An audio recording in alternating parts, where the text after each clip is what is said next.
어쨌든 한동훈 위원장이 뭐 반성하고 반성 20번 얘기하고 있는데 다 이유가 있지 않겠습니까? 현장에서 뛰니까 심상치 않다, 어렵다라는 판단에 따라서 반성 얘기를 했을 텐데 일단 어제 여당에서도요.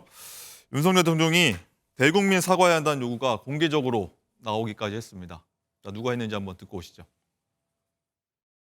대한민국이 백척간두에 섰습니다. 이대로 가면 국민의힘 참패고 대한민국은 망합니다. 그러나 아직 살 길이 있습니다. 윤석열 대통령이 국민에게 무릎 꿇는 것입니다. 대통령은 국민을 실망시킨 것을 사과해야 합니다. 대통령실과 내각은 즉각 총사퇴하여 대통령께 국정 쇄신의 기회를 드려야 합니다.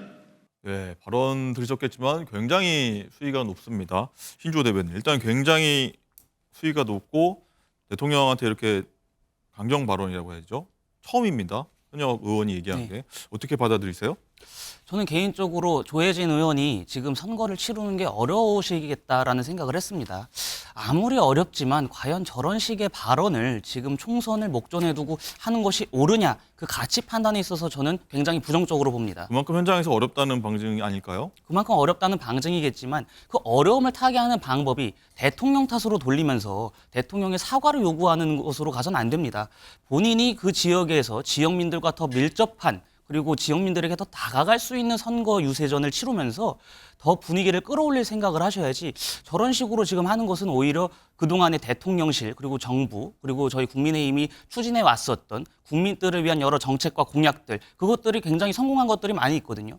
그러한 성공한 정책들까지도 가려지고 오로지 정부를 향한 그런 불신 그리고 부정적인 시각만 드높일 가능성이 농후하다고 저는 봅니다.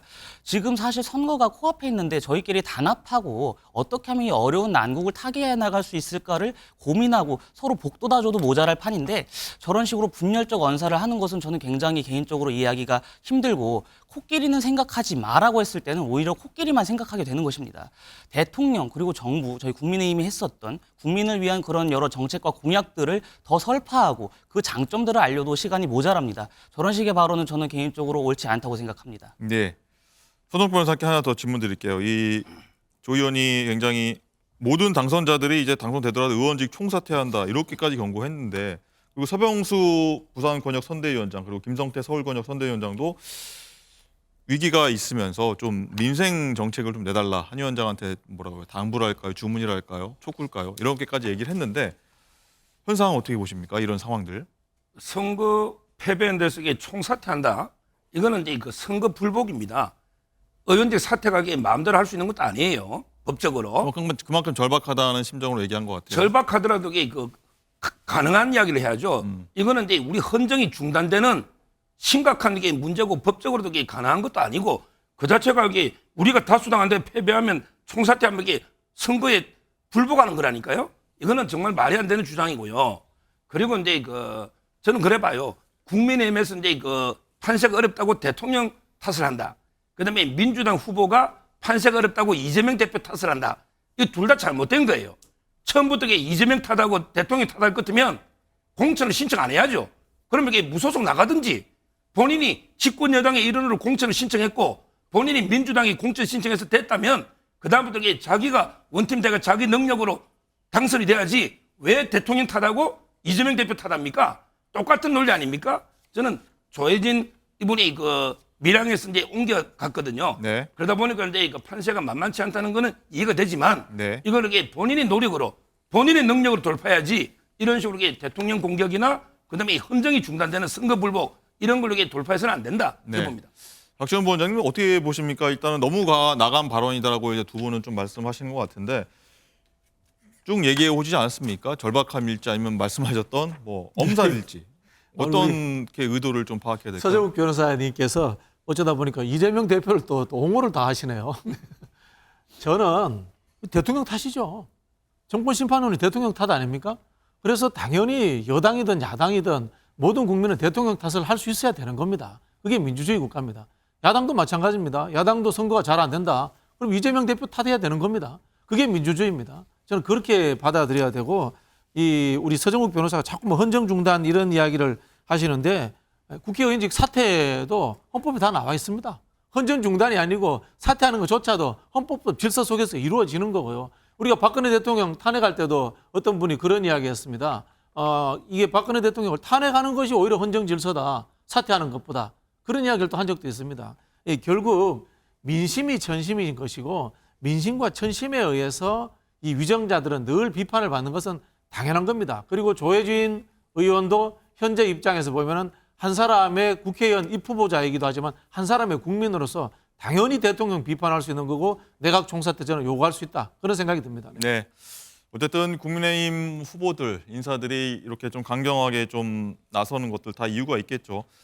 여론조사 한번 보겠습니다. 장가희 기자, 판세가 어떻길래 이런 발언들이 나오는 걸까요? 민주당이 10%포인트 정도 앞서고 있는데요. 동아일보가 여론조사 기관 리서치앤리서치에 의뢰해서 지난달 말 성인 1,000명을 대상으로 조사한 결과입니다. 오늘 발표 나온 오늘이 거죠, 그래서? 투표일이라면 지역구 선거에서 어느 정당 후보를 뽑겠습니까? 라는 질문에 민주당이 45.5% 그리고 국민의힘이 34.7% 나왔습니다. 그러니까 민주당이 10.8%포인트 앞서고 있습니다. 네. 자, 그리고 PK 지역 내에서도 민주당이 선전하고 있어서 낙동강 벨트 역시 쉽게 점칠 수 없다. 이런 상황인데요. 한동훈 위원장은 오늘 PK 지역을 찾습니다. 조금 전에는 장제원 의원이 불출마를 선언한 부산 사상구에서 김대식 후보를 지원 유세했고요. 이어서 해운대구, 북구 등을 차례로 찾습니다. 이후에는 경남 창원과 김해에서 선거운동을 치를 예정입니다. 네. 신주호 대변인, 일단 보면은 PK 지역을 한동훈 위원장을 찾는 것도 아마 이유가 있겠죠. 이쪽도 지금 만만치가 않은 지역인 것 같다라고 판단을 했을 테고. 어떻게 보십니까? 이 반성 모드를 나가는 것들 많이 당 전략에, 표심 전략에 좀 도움이 좀 되리라고 보십니까? 일단 잘못한 것이 있으면 매를 맞고 잘못한 부분에 있어서 반성하고 국민께 사죄하면서 더 낮은 자세로 가겠다라는 것은 저는 높게 평가해야 한다고 생각합니다. 반면에 민주당은 어떻습니까? 지금 양문석 후보의 사기 대출, 형사 처벌의 대상임에도 불구하고 민주당은 아무런 입장을 내놓지 않고 있습니다. 오히려 후보 개인 해결해야 될 문제라고 했더니 후보는 나 때문에 다른 사람이 피해본 것이 무엇이냐라는 아주 뻔뻔한 적반하장식의 태도만 보였습니다. 김준혁 후보 어떻습니까? 위안부 할머님들을 들먹이면서 굉장히 입에 담기조차도 민망한, 그리고 담아서는 안 될 막말을 했습니다. 공영훈 후보는 또 어떻습니까? 20대 전역하기 전에 아들을 건물주로 등극시켜줬습니다. 이런 식으로 불공정 내로남불, 그리고 부동산 투기꾼들의 부동산 투기 의혹을 받는 이 후보들의 그 모습들이 점점 드러난다면 저는 분명히 이 현재의 여론조사나 판세는 뒤집어질 수 있을 거라고 생각합니다. 네.